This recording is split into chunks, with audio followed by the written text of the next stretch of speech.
Hello, everyone. So, there's been an article that's been making the rounds in response to women who have criticised the need for the Woman March that has just passed. And it's titled, "You Are Not Equal, I'm Sorry." So, I thought we'd have a quick look at it. So, the article starts off, "Say thank you. Say thank you to the women who gave you a voice. Say thank you to the women who were arrested and imprisoned and beaten and gassed for you to have a voice. Say thank you to the women who refused to back down, to the women who fought tirelessly to give you a voice. Say thank you to the women who put their lives on hold, who, lucky for you, did not have better things to do than to march and protest and rally for your voice. So you don't feel like a second-class citizen, so you can get to feel equal." It then goes on to basically just list loads of women from the past who women should be thanking, basically. And there are some great women on that list, but no one is saying that they never needed feminism. People are saying they don't need it now. Those things have already been fought and won.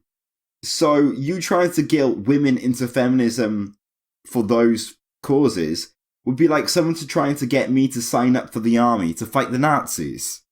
You did nothing to earn those rights. You were born into those rights. You did nothing, but you reap the benefits of women, strong women, women who fought misogyny and pushed through patriarchy and fought for you. Yes, women in the past fought for those things, so women in the present didn't have to. Why are you trying to make people feel guilty because of this? Should women still be protesting for the right to vote? That would seem pretty redundant to me. And you sit on your pedestal, a pedestal you are fortunate enough to have, and type, a keyboard warrior, a fighter for complacency, an acceptor of what you were given, a denier of facts, wrapped in your delusions of equality. You see, I like to treat women with respect, even if their views are different to mine, as a true sign of a powerful woman is someone capable of forming her own thoughts. Yet you belittle women who have different views, and there are those who would say I'm a misogynist because I'm not a feminist.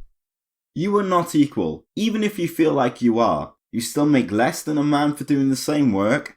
You make less as a CEO, as an athlete, as an actress, as a doctor. You make less in government, in the tech industry, in healthcare. The infamous wage gap has returned.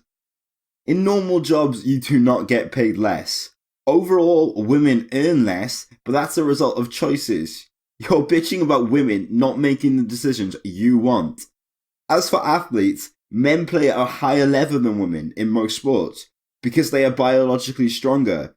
So they attract more crowds and so earn the club more money, so get a higher paid salary. Besides, Ronda Rousey, isn't she meant to be the highest paid MMA fighter? And she's a girl. The reason she's the highest paid is because she brings in the most money. You still don't have full rights over your own body. Men are still debating over your uterus, over your parental care, over your choice.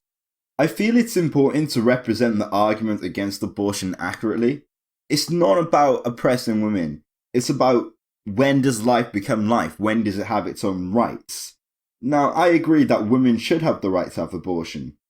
And where this is aimed at, this article's target demographic, the West, and particularly America, they do. But by giving women these rights, we've given them a right that men do not have. For example, a wife gets pregnant. She decides she doesn't want the baby. The man does. Ultimately, it's the woman's decision. Now, the other way round.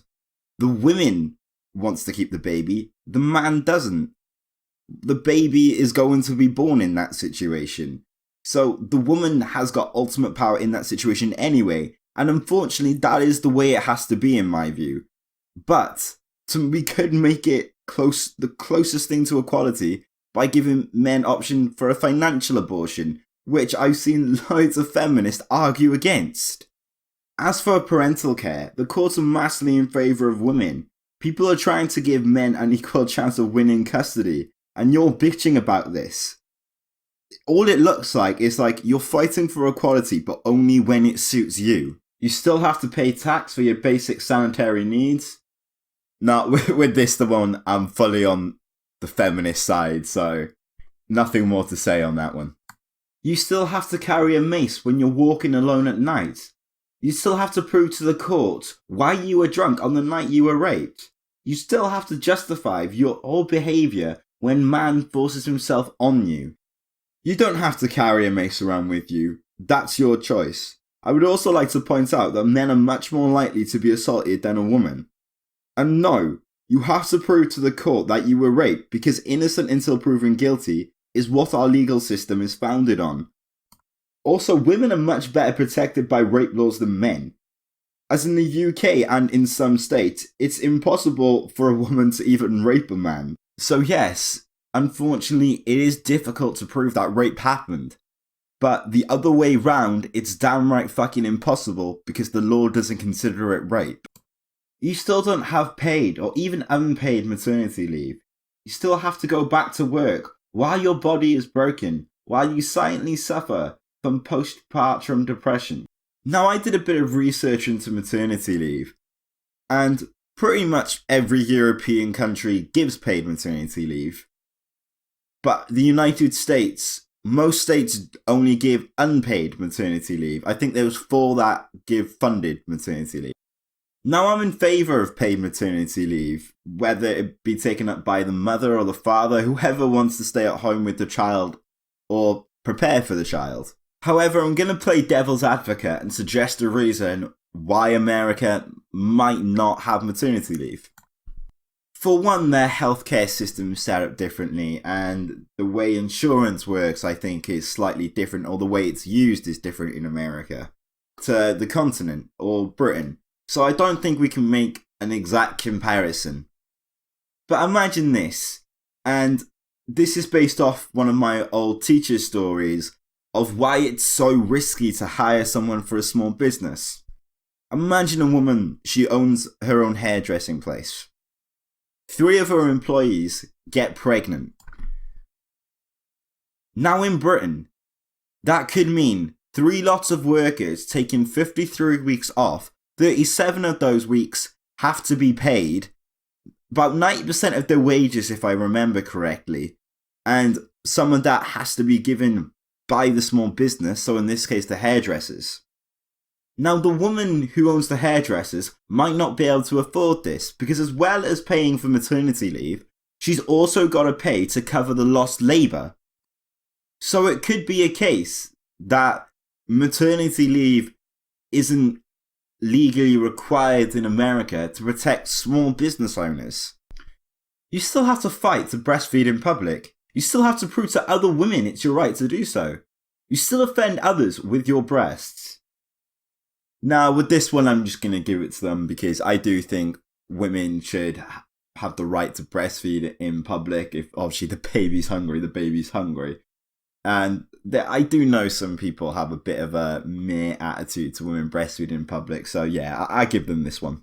You were still objectified.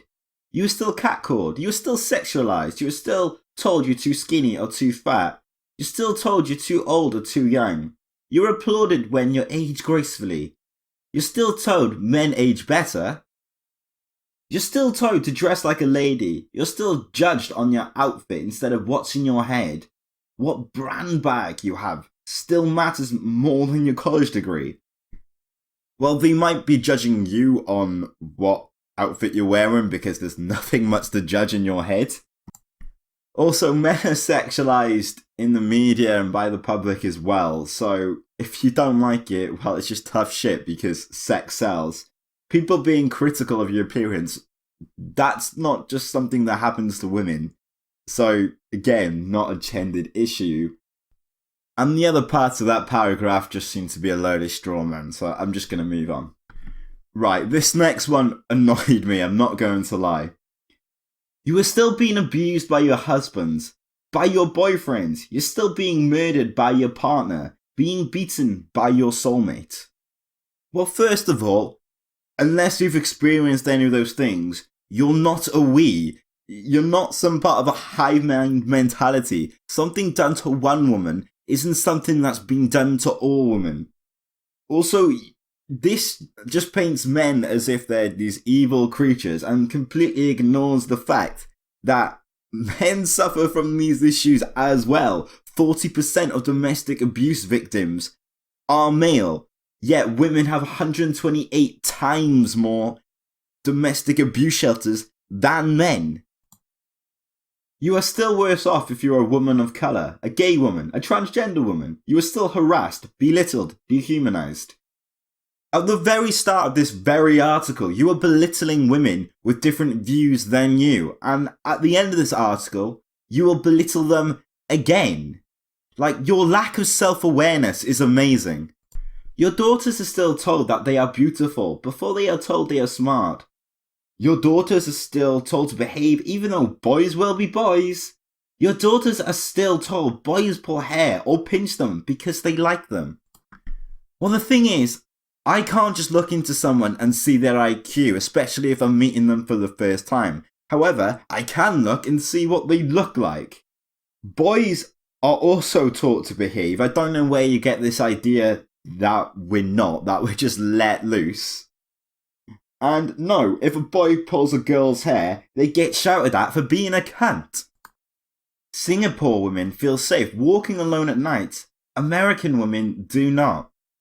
Well, I very much doubt the Singapore women are exposed to this dramatic, hypersensitive, fear-mongering feminism that Americans are. So you've got yourself to blame for that.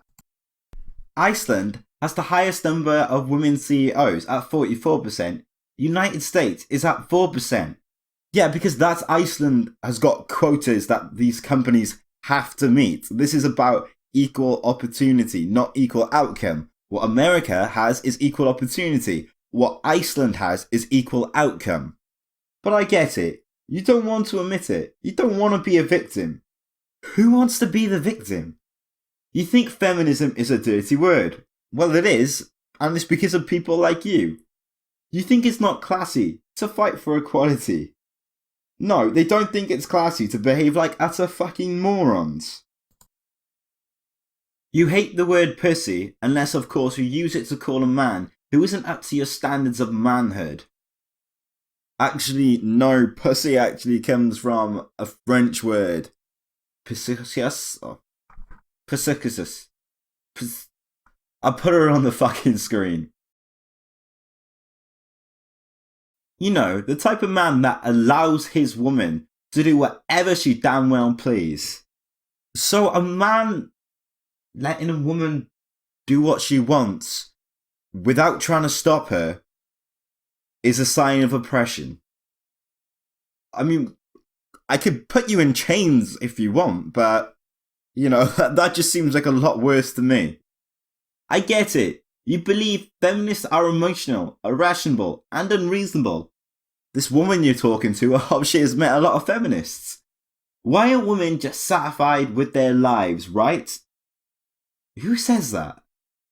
You get what you get, and you don't get upset, right? Again, I think that's a brilliant straw man, but nothing more than that. I get it. You want to feel empowered. You don't want to believe you're oppressed, because that would mean you are indeed a second-class citizen. You don't want to feel like one. I get it, but don't worry. I will walk for you.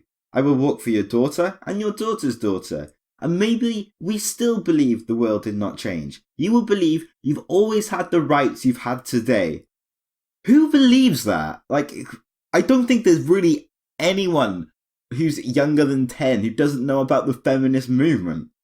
And that's okay. Because women who actually care and support other women, okay, so if they're not a feminist, they obviously are heartless bitches who don't care about other women.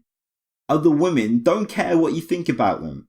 They care about their future and the future of women who come after them. You see, this self-righteousness and this belittling of women who aren't part of the feminist movement is exactly why feminism is dying.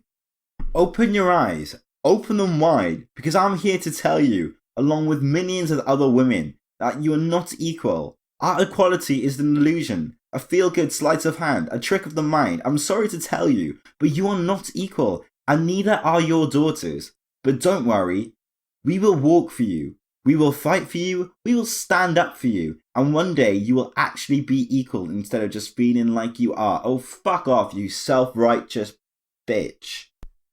I get the impression that you think that the world is perfect for men and men have no problems, or if they do, women also share those problems.